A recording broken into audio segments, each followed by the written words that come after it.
నమస్కారం. నమస్తే sir. Sir ఈరోజు వైఎస్ఆర్సీపీ నాయకులు ప్యానెల్ లో మాట్లాడుతున్నారు.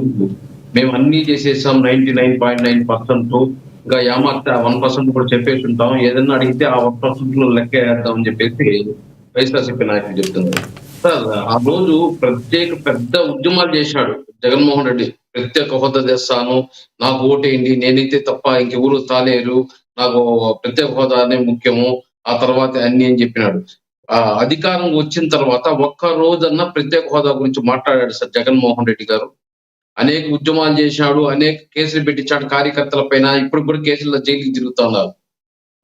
ఆ ప్రత్యేక హోదా గురించి అంత పెద్ద ఇష్యూ చేసి అధికారం వచ్చిన తర్వాత ఏ రోజైనా ప్రత్యేక హోదా అనే మాట ఎక్కడా కానీ ఆ టాపికే ఎత్తలేదు. మళ్ళీ మాట్లాడుతున్నారు వీళ్ళు. వచ్చిన వారానికంతా సిపిఎస్ రద్దు చేసి ఓల్డ్ పెన్షన్ విధానం తెస్తానన్నాడు.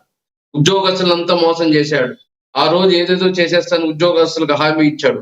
ఆ ఉద్యోగస్తులు లాస్ట్ ఏదైతే నిరసన తెలిపేదానికి వస్తే వాళ్ళని ఎక్కడెక్కడ అరెస్టులు చేశారు.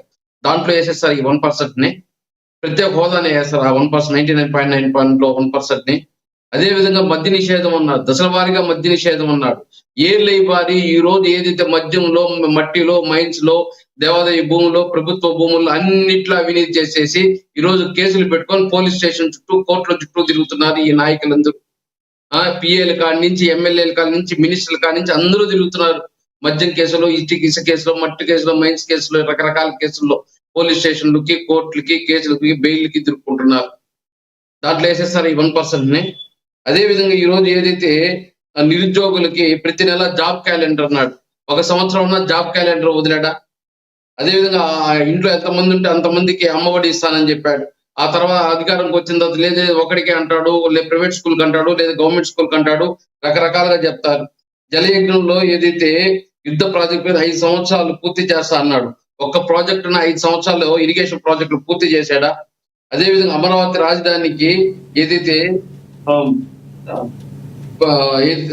అమరావతి రాజధాని గురించి మాట్లాడుతూ 2014 నుంచి 2019 వరకు ఆ తర్వాత 3 రాజధానులు స్టార్ట్ చేశాడు.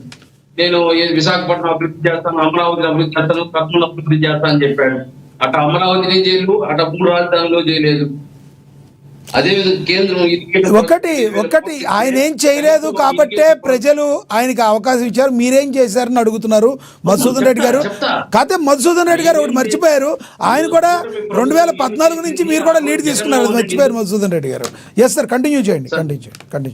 సార్ లక్ష్మీనాథ్ గారు, ఆయన వస్తానే ఏదైతే ఎన్టీ రామారావు వెన్నుపోటు ఖండిస్తూ మాట్లాడినాడు చంద్రబాబు నాయుడు గారు. అవును, మరి మేము కూడా మాట్లాడాలి కదా. తల్లికి చెల్లికి కార్యకర్తలకు వెన్నుపోటు గురించి. ఏం జగన్మోహన్ రెడ్డి గారు వెన్నుపోటు పొడిచాడే కాబట్టే కదా పాపం దిక్కు లేకుండా తల్లి చెల్లి ఇద్దరు తెలంగాణ ఆంధ్రప్రదేశ్ మార్చి తిరుగుతా అన్న పెద్ద మొత్తం సొంత చెల్లికే న్యాయం చేయాల, రాష్ట్రంలో మహిళకు నువ్వేం న్యాయం చేస్తామని అడుగుతా ఉన్నాం. ఆ తర్వాత మహిళలకు వచ్చి ఆంధ్రప్రదేశ్ లో మహిళలకు చెప్పుకుంటూ పోతే ఇంకేముంది. అదే వల్ల మేము ఇంకా చెప్పుకోదలుచుకోలేదు. మేము ఏదైతే ఈ రోజు ప్రజాపాలన అంటే పీపుల్ అడ్మినిస్ట్రేషన్, అవినీతి వ్యతిరేకత, యువతకి ఉద్యోగాలు, రైతులకు సంక్షేమం, సామాజిక న్యాయము, జాతీయ ప్రాంతీయ భద్రత, అదే విధంగా ఏదైతే ప్రజల సమస్యలపై నేరుగా స్పందించడము, ఏదైతే రాజకీయ నాయకులు ప్రజలకు జవాబుదారీగా ఉండడం, సంక్షేమం, అభివృద్ధి, లా అండ్ ఆర్డర్. ఈ రోజు పెన్షన్ ని జగన్మోహన్ రెడ్డి గారు 500 ప్రతి సంవత్సరం 5 ఏళ్లు పెంచాలన్నాడు. చంద్రబాబు నాయుడు కూటమి ప్రభుత్వం వస్తానే అట్ టైం 4,000 ఇవ్వడం జరిగింది. 4,000 పెన్షన్లు, 6,000 పెన్షన్లు, 10,000 పెన్షన్లు, 15,000 పెన్షన్లు, పెన్షన్లు 64 లక్షల మందికి 34,000 కోట్లు కూటమి ప్రభుత్వం ఇస్తా ఉంది. ఇప్పుడు ఈ నెలలో 12వ తేదీ మళ్ళీ 15 లక్షల మందికి కొత్త పెన్షన్లు ఇవ్వబోతున్నారు. మళ్ళీ వీళ్ళు సంక్షేమం చేయలేదని విమర్శిస్తారు వీళ్ళు. అదే విధంగా ఏదైతే తల్లికి బంధం 67.27 లక్షల మందికి తల్లులకి ఈ రోజు 8,745 కోట్లు లాస్ట్ ఇయర్ వేస్తారు. ఇప్పుడు ఈసారి స్కూల్ ఓపెన్ అయితే వేస్తారు. అదే దీపం పథకం 3 సిలిండర్లు, అన్నదాతకి 20,000 చొప్పున ఏదైతే అన్నదాత సుఖీభవ, అదే వ్యవసాయం మనకైతే అదే విధంగా వ్యవసాయ అనుబంధ రంగానికి సంబంధించిన ఆర్థికంగా ఆదుకోవడము, అదే విధంగా ఏదైతే అన్నా క్యాంటీన్లు 207 ఏదైతే 62 నిరుద్యోగ వృత్తి ఆడబిడ్డ నిధి నిరుద్యోగ భృతి ఎప్పుడు ఇస్తారని క్వశ్చన్ చేస్తున్నారు ఆయన. అవును, ఇస్తారు.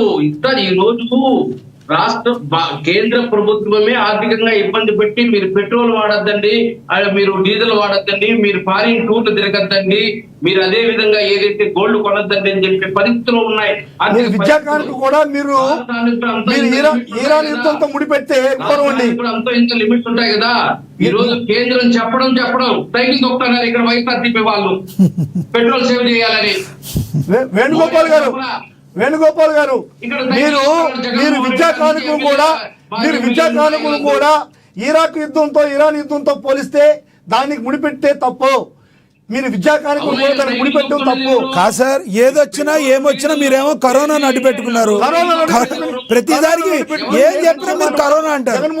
జగన్మోహన్ రెడ్డి గారు పలాంటి చేయలేదు అంటే కరోనానే అంటారు మీరు. ఆపలేదు. లక్ష్మీనాథ్ గారు మోడీ ఆడు చెప్పక ముందు పోయి ఓటేసి వస్తారు. ఇక్కడ మళ్ళీ ఈవీఎంలతో గెలిచినారని రాష్ట్రంలో విమర్శిస్తారు. ఆడు మోడీ అనౌన్స్ చేయడు, ఓటింగ్ ఏదైనా పిలిస్తే చాలు పోయి ఓటేసి వచ్చేస్తారు. ఈ రోజు మోడీ ఏదైనా పిలిపిస్తే చాలు ముందుగా వీలే ఆగ్రహంలో ముందుకు పెడతారు. మళ్ళీ ఇక్కడ వచ్చి విమర్శిస్తారు కూటమి ప్రభుత్వాన్ని.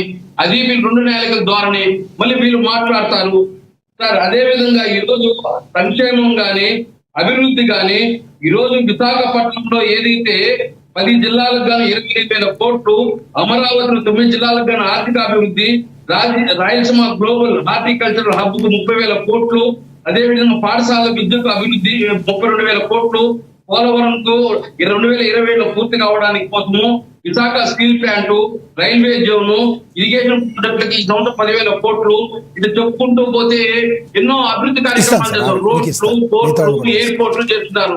జగన్మోహన్ రెడ్డి గారు ఏం చేశారు? చేస్తుంటే మరి 150 సీట్ల నుంచి 11 సీట్లకు ఎందుకు వచ్చింది? మేము గుర్తించలేదు, ప్రజలు గుర్తించాలి కదా.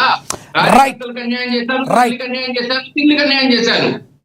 ఈ రోజు వాళ్ళే మాట్లాడుకుంటున్నారు టీవీలోకి వచ్చేసి నాయకులే. రైట్ వేణు గారు. ఈ రోజు అదే విధంగా ఈ రోజు కంపెనీల గురించి మాట్లాడుతున్నారు వీళ్ళు. ఏమన్నా ఆలోచన ఉండాలి. ఏ కంపెనీని వచ్చినా ముందుగా ఏదో ఒక రిట్టేసి దాన్ని ఆపే ప్రయత్నం చేయడం, అది అర్థం కాదని వచ్చిందంటే దానికి మేమే పునాదులు వేసామని చెప్పడము హాస్యాస్పదంగా ఉంది. రాష్ట్ర ప్రజలు నవ్విపోతున్నారు. ఏ సమస్య అన్నారా అని దానిపై ఆ సమస్య నిలిపే ప్రయత్నం చేస్తారు. ఒకవేళ ఆ సమస్య వచ్చిందనుకో అది మా వల్లే వచ్చిందని చెప్పుకుంటున్నారు. మళ్ళీ వీళ్ళు అభివృద్ధి గురించి మాట్లాడతారు, వీళ్ళు సంక్షేమం గురించి మాట్లాడతారు, వీళ్ళు వెన్నుపోటు గురించి మాట్లాడతారు. మళ్ళీ మాట్లాడతాను మీతో. నేను అందుబాటులో ఉండండి. మనతోటి రాజకీయ విశ్లేషకులు సుధాకర్ గారు ఉన్నారు, ఆయనతో మాట్లాడతాం. సుధాకర్ గారు నమస్తే సార్. నమస్తే అండి. ముందుగా మీకు, ప్యానల్ సభ్యులకు, అలాగే ఛానల్ వీక్షకులందరికీ కూడా అభినందనలు తెలుపుకుంటూ. సుధాకర్ గారు, ఏదైతే 2 ఏళ్లు పూర్తయింది కూటమి ప్రభుత్వం సాధ్యాసాధ్యాలు పరిశీలించి మేము అభివృద్ధి చేశాం, అభివృద్ధి చేయడానికి మేము కట్టుబడి ఉన్నామని చెప్తుంది. ఇక అదేవిధంగా వైసీపీ అయితే డిఎస్సి విషయంలో కావచ్చు ఇంతవరకు కూడా ఎటువంటిది ఏమీ చేయలేదు, చెప్పడానికి తప్పితే చేయడానికి ఏమీ చేయలేదని ఆరోపిస్తుంది. ఎలా చూస్తారు ఈ 2 ఏళ్ల పాలన? ఎలా చూస్తారు మీరు? ఒకటండి, ఇందాక మధుసూదన్ గారు మాట్లాడుతూ నేను రాజకీయ విమర్శలు అయితే చేయను, కానీ